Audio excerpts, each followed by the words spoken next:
Sir retire general Bajwa साहेब जब वो France में चहलकदमी कर रहे थे, बल्कि एक जगह पे बैठे हुए थे किसी घर की दहलीज के ऊपर, और वो खुशखबरियों में मसरूफ थे कि अचानक कोई पठान आता है, उनसे पहले तो सवाल करता है कि आप जनरल बाजवा हैं, वो साफ इनकार कर देते हैं। फिर उसके बाद उन्हें जो जहान की गलीज गालियां देता है, पंजाबी में देता है, उर्दू में देता है, पश्तो में देता है, और फिर तो एक लंबी दास्तान शुरू कर देता है। ये ऐसे वाक़यात क्यों रूनुमा हो रहे हैं? क्यों ऐसा, क्यों पहले माजी में नहीं हुआ? माजी में ये था कि अवाम को इतना शऊर नहीं था, अवाम को जो बताया जाता था वो सुन लेते थे, वो उनके अंदर बर्दाश्त भी थी। इस वजह से हालात अच्छे थे, घरेलू हालात अच्छे थे, घर में खाने के लिए अनाज था। अभी जो सूरत हाल है, घर में खाने के लिए अनाज नहीं है। जो कहानियां पहले सुनाई जाती थी, उन कहानियों के ऊपर जो है ना, वो कहानियां होती थी।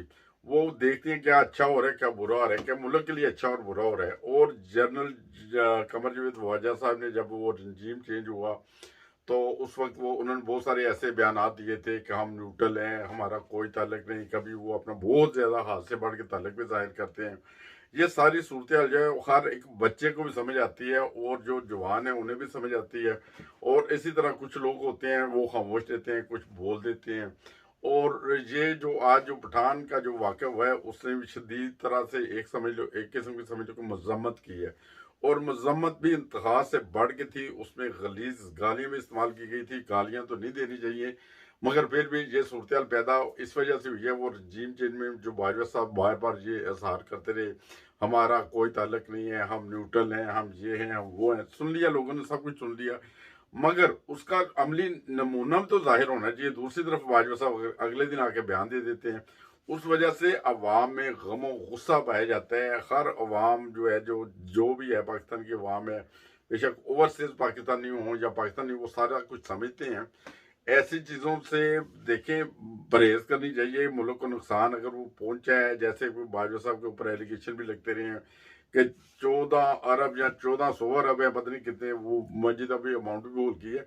वो इतनी बड़ी अमाउंट है कि वो अरबों रुपये वो बना के अपने अपनी जायदादें बना के अपने बच्चों का मुस्तकबिल बना के, मगर अपनी इज्जत जो है ना, वो तो खाक में उड़ा दी बाजवा साहब ने। इसी के जो लोग जो सोशल मीडिया, अभी वो पहले वाला मीडिया नहीं है, वो कंट्रोल हो जाए, चंद एक टेलीविजन हो वो कंट्रोल हो जाए। अब हर बंदे के पास, जिसके पास मोबाइल फोन है ना, वो समझ ले कि वो मीडिया है।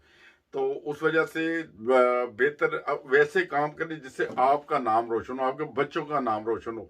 मुझे मकबूल हुसैन का वाकया याद आ गया। मकबूल हुसैन जो एक फौजी था, जो 71 की जंग में मिसिंग पर्सन में शामिल हो गया, हिंदुस्तान के कब्जे में आ गया। उस फौजी ने वतन की खातिर ऐसी कुर्बानी दी, ऐसी कुर्बानी दी कि उसे कहा जाता रहा कि ये पाकिस्तान के खिलाफ नारा लगाए। उसने सारी जिंदगी 40 साल 4x4 के खुड्डे में, जैसे कि कुत्ते का खुड्डा बनाते हैं ना, उसमें जिंदगी बसर कर दी, मगर उसने पाकिस्तान के खिलाफ नारा नहीं लगाया। हमेशा कहता रहा पाकिस्तान जिंदाबाद, पाकिस्तान जिंदाबाद, यहाँ तक के बदबख्तों ने उसकी जुबान काट दी।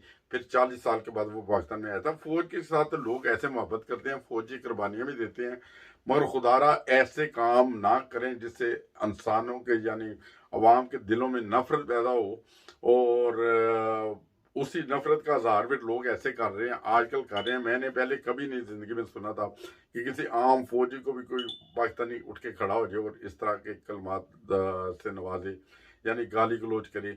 वो तो एक जनरल थे, अगर जनरल साहब ने वाकई अच्छे काम किए होते, आज रिटायर थे, आज उनकी घर में भी इज्जत होनी थी, बाहर भी होनी थी। मगर घर में पता नहीं क्या सूरत हाल है, बाहर तो ये सूरत हाल है। वो फ्रांस में यार उन्हें नहीं बख्शा गया। वो अगर वो पाकिस्तान में कहीं जाएंगे, वहां तो शायद वो किसी डर खौफ की वजह से ना कोई करे। मगर जहाँ पे ओवरसीज पाकिस्तानी है, जहाँ पे बाहर निकलेंगे, वो तो बाहर निकलने के काबिल नहीं है कि आज वो अपने पोतों के साथ, नवासों के साथ किसी पार्क में चले जाएं। इसी के अवामी पार्क में जाएंगे तो वहां पे तो अवाम का सामना करना पड़ेगा, जैसा कि आज करना पड़ा है। तो ये ऐसी, ये वीडियो भी हमारे पास आ गई। वीडियो लगाने का कोई फायदा नहीं है। तो गाली गलौज तो वैसे भी नहीं करनी चाहिए, कोशिश करनी चाहिए परहेज करे इंसान। तो अलबत्ता वो गाली गलौज से भरपूर वो वीडियो थी, और वो फ्रांस में थी। और फ्रांस में ये सूरत हाल है कि उन्होंने फिर धमकी भी ऊपर से लगाई, मैं पुलिस को बुलाऊं। तो उस बंदे ने कहा बुला लें पुलिस को। ये वो पाकिस्तानी पुलिस तो नहीं है ना जो उनके मतहत होगी, ये तो फ्रांस की पुलिस है, या बाहर की जो हुकूमतें हैं वो तो आज़ाद हैं। वो तो उस तरह तो नहीं ना सूरत हाल होती जैसे पाकिस्तान में हो सकता है। तो उन्होंने कहा बुला लें। पुलिस को बुलाएं। ये सूरत हाल है। मेरी सिर्फ दरख्वास्त है तमाम अपने भाइयों से, जो फौजी भी हैं वो भी हमारे भाई हैं, जो दूसरे इदारों में वो भी हमारे भाई हैं। सर, आप अगर ईमानदारी से काम करेंगे, आप किसी ऐसी पार्टी में नहीं जाएंगे जहाँ पे शराब और कबाब पेश किया जाए आपको। जब शराब और कबाब जो खाएंगे फिर वो हजम तो नहीं होगा, ना हजम होने देंगे, फिर आपसे उल्टे सीधे काम करवाएंगे। अगर आप ईमानदार भी हैं तो फिर इंसान की कमजोरी बन जाती है। तो ऐसी चीज़ों से बचने के लिए अगर बाजवा साहब ने भी शराब और कबाब सुना मज़े अड़ाए हैं तो फिर उसका सिला तो भुगतना पड़ेगा। खुदारा ऐसा ना करें, कौम के साथ मोहब्बत करनी है तो ये शराब और कबाब की महफिलों से आप दूर रहेंगे तो यकीनन आप ईमानदारी से काम कर सकेंगे, या कम से कम खुदा ताला को जब जवाब देंगे तो उसमें ये शराब और कबाब का ना जिक्र होगा, ना उसकी वजह से कोई आपको गलत काम करना पड़ेगा। आज देखें, जिन्होंने शराब और कबाब खाए हुए हैं उनके सोशल मीडिया के ऊपर वीडियो वायरल की जाती हैं। ये जो खिलाने वाले होते हैं वो जब नशे की धुत में होता है इंसान तो फिर वो वीडियोस बना लेते हैं, फिर अपने सियासी मकासद के लिए इस्तेमाल करते हैं, और इस्तेमाल हो रही है सोशल मीडिया पे, यही चल रहा है, आपकी नज़रों के सामने है, आप मुझसे बेहतर जानते हैं। तो चलें, अल्लाह ताला आपको महफूज रखे, सबसे बढ़ के पाकिस्तान को, और सबसे बढ़कर यह है कि वो ईमानदारी के साथ हर शख्स काम करेगा तो फिर ऐसे मसाइल यकीनन पैदा नहीं होंगे, ना तौहीन अमेज़ कोई वीडियो बनेगी, ना कहीं ज़िल्लत का सामना करना पड़ेगा, बल्कि आप इज़्ज़त के साथ एक भरपूर ज़िंदगी जिएंगे।